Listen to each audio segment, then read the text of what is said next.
Dar es Salaam, jadis ville de lumière et de calme, s'illumine désormais des feux d'une colère longtemps étouffée. Les chants, les sirènes et les pas précipités ont remplacé le murmure de la mer, signe d'un pouvoir qui vacille à vue d'œil. Et si la présidente hésite, que peut faire un peuple face au vertige? Surtout quand Ibrahim Traoré avait prévenu qu'un État sourd à ses citoyens finit par s'effondrer. Sommes-nous à cette heure-là? Ce soir, l'Afrique retient son souffle entre crépuscule d'un ordre ancien et aube d'une souveraineté nouvelle.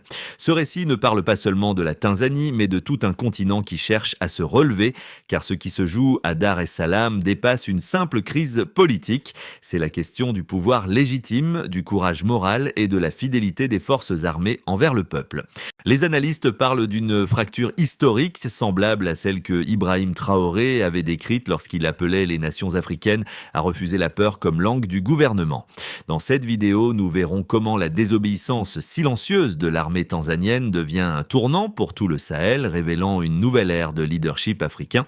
Nous verrons aussi pourquoi la chute éventuelle du régime Samia Suluhu pourrait, paradoxalement, consolider la quête d'émancipation de millions d'Africains. Restez jusqu'à la fin, car chaque minute révèle une pièce d'un puzzle géopolitique plus vaste, celui d'un continent en train d'écrire son propre destin.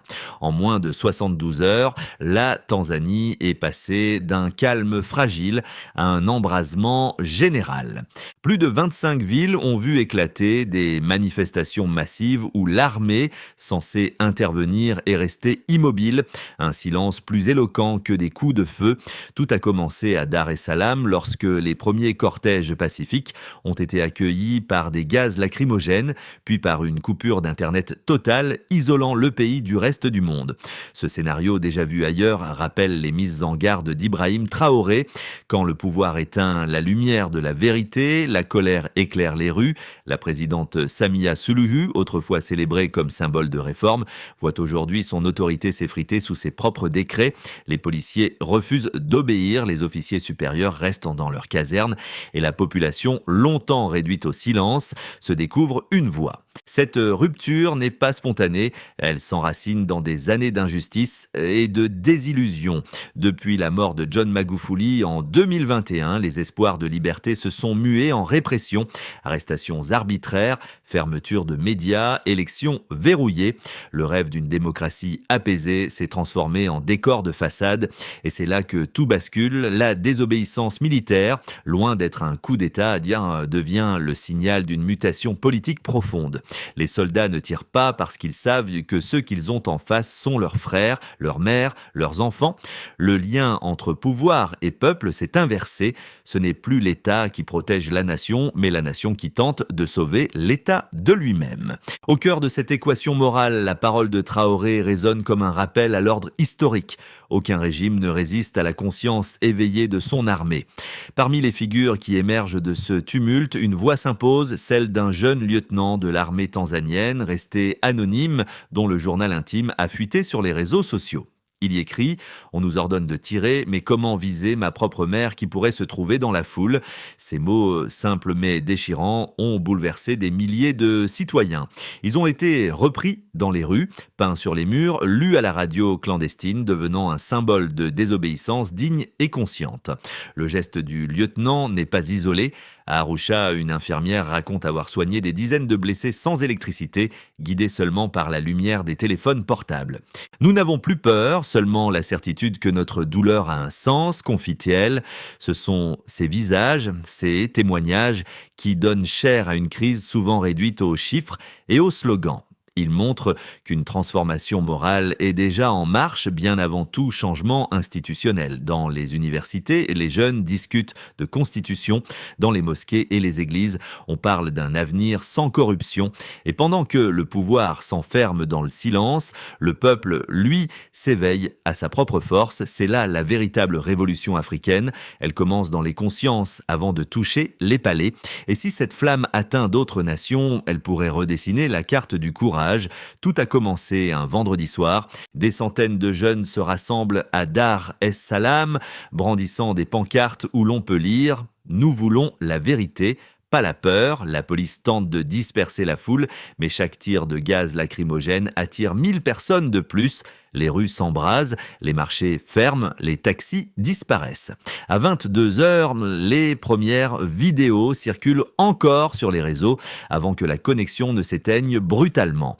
L'Internet national est coupé, silence numérique total. Mais les voix ne s'éteignent pas, elles passent sur des radios artisanales, des haut-parleurs de mosquées, des papiers griffonnés. Nous sommes vivants. Ce message transmis de quartier en quartier devient un mot d'ordre. Le lendemain, la présidente Samia Suluhu convoque son état-major. Ordre formel, faites-les rentrer chez eux. Pourtant, aucune troupe ne bouge. Les chars restent dans leur hangar, les uniformes dans leurs armoires. La hiérarchie militaire choisit l'immobilité, un acte plus subversif qu'une révolte armée. Dans les casernes, les officiers discutent à voix basse. Faut-il vraiment tirer sur un peuple désarmé ? Personne ne veut être celui qui donne le premier coup. Pendant ce temps, les manifestants se multiplient. À Arusha, Mwanza, Dodoma, la colère se propage comme une traînée de poudre. Les slogans changent. De justice, on passe à souveraineté. La foule cite Ibrahim Traoré, héros de Ouagadougou, et peint son visage sur les murs. Ses paroles, un soldat appartient à sa nation, pas à son président, deviennent un credo. Au troisième jour, le pouvoir chancelle. Les ministres désertent leurs bureaux, certains prennent l'avion pour Nairobi. La télévision d'État tente de minimiser les événements, mais personne ne regarde plus les écrans. C'est dans les rues que se joue la vérité. Un prêtre et un imam marchent côte à côte, appelant au calme. Leurs voix sont couvertes par les chants de milliers de jeunes scandants. Africa Haijalala, l'Afrique ne dort plus. Dans cette marée humaine, un symbole renaît. La solidarité transfrontalière. Burkinabés, Maliens, Nigériens relaient les images malgré la censure. Puis vient le tournant. La nuit du 4e jour, des soldats sortent discrètement des casernes, pas pour tirer, mais pour distribuer de l'eau et des médicaments aux civils blessés. Une caméra capte la scène. Un caporal tanzanien et un jeune manifestant se serrent la main sous la pluie. Cette image fait le tour du continent. Un geste, une étincelle. L'armée ne protège plus le régime, mais le peuple. Et le monde comprend, quelque chose d'irréversible vient de commencer. À l'aube, les flammes diminuent, mais l'esprit de révolte grandit. La Tanzanie entre dans son moment de vérité. Le capitaine Ibrahim Traoré l'avait prédit. Quand les peuples se lèvent ensemble, aucune frontière ne peut les séparer. Cette nuit-là, son avertissement devient réalité. Passons maintenant aux chiffres qui confirment ce que les images laissent deviner. La Tanzanie traverse la plus grande mobilisation populaire de son histoire récente. Selon le Tanzania Human Rights Center, plus de 1 200 000 personnes ont manifesté dans 26 régions du pays au cours des 4 premiers jours. C'est 3 fois plus que lors des protestations de 2021, preuve d'un basculement d'échelle sociale inédit. Chaque nouvelle vague de rassemblement attire davantage de femmes, d'étudiants et d'ouvriers que de militants politiques. Cette dépolitisation apparente rend le mouvement plus difficile à contrôler car il naît du vécu quotidien, non des partis. Autre indicateur important, la confiance envers l'armée. Un sondage mené par le Pan African Insight Institute montre que 78% des citoyens considèrent désormais les forces armées comme garantes de la stabilité morale contre 42% l'an dernier. Cette hausse de 36 points traduit un glissement de loyauté symbolique. L'armée n'est plus perçue comme un instrument du pouvoir, mais comme un rempart contre l'abus du pouvoir. Sur le plan économique, le ministère des Finances reconnaît une chute de 8,7% du PIB hebdomadaire depuis la paralysie du transport et des marchés. Derrière la statistique se cache un autre récit, celui d'une économie paralysée par la méfiance, où les banques ferment plus tôt, les investisseurs suspendent les opérations et les prix des denrées flambent de 12% en moyenne.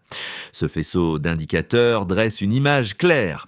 L'État tanzanien a perdu le contrôle des leviers classiques. Force, communication, finance. Et dans ce vide, une légitimité nouvelle s'installe. Les gens se tournent vers les militaires, non pour une prise de pouvoir, mais pour une protection morale. C'est un changement invisible, mais fondamental. Certains observateurs jugent que la crise tanzanienne n'est qu'un épisode passager. Pour eux, le silence de l'armée ne serait pas un acte de résistance morale, mais une stratégie d'attente avant un éventuel retour à l'ordre. D'autres proposent une lecture radicalement différente. Pour ces chercheurs, l'inaction militaire représente déjà une prise de position politique, subtile mais décisive. En refusant d'obéir à un ordre jugé illégitime, les officiers redéfinissent la notion même d'obéissance. Ils rappellent que la loyauté ne se mesure pas à la soumission, mais à la protection du bien commun. Les faits tanzaniens tendent à confirmer cette seconde hypothèse. Depuis le début de la crise, aucun affrontement majeur n'a opposé troupes et civils. 0 mort recensé dans les rapports indépendants, une exception en Afrique subsaharienne. Ce choix de la retenue a désamorcé ce qui aurait pu devenir une guerre interne. Voyons maintenant les impacts concrets sur 4 grandes sphères. D'abord l'État. Les ministères fonctionnent à moitié, les gouverneurs locaux refusent de signer des décrets impopulaires. La chaîne de commandement se désagrège.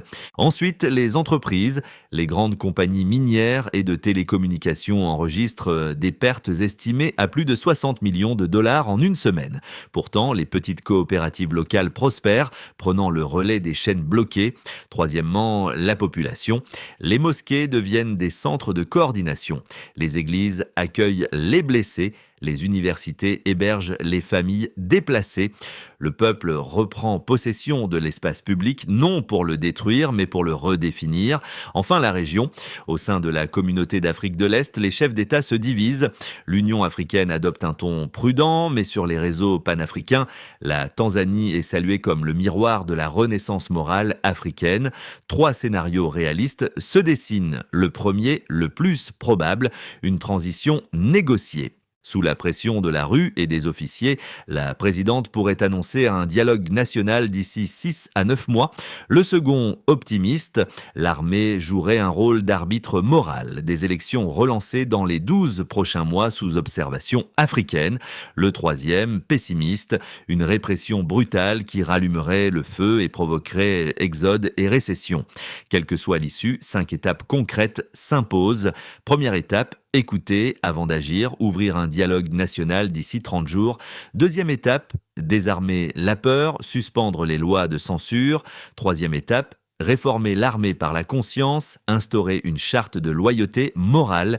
Quatrième étape, redéfinir la souveraineté économique, réorienter 10% du budget vers les coopératives locales. Cinquième étape, relier les voies africaines, créer un forum panafricain des jeunesses militaires et civiles. La nuit retombe sur Dar es Salaam, dans les rues encore fumantes. On aperçoit ce même lieutenant anonyme. Il ne parle pas, il observe. Devant lui, une mère et son enfant allument une bougie sur un trottoir encore chaud.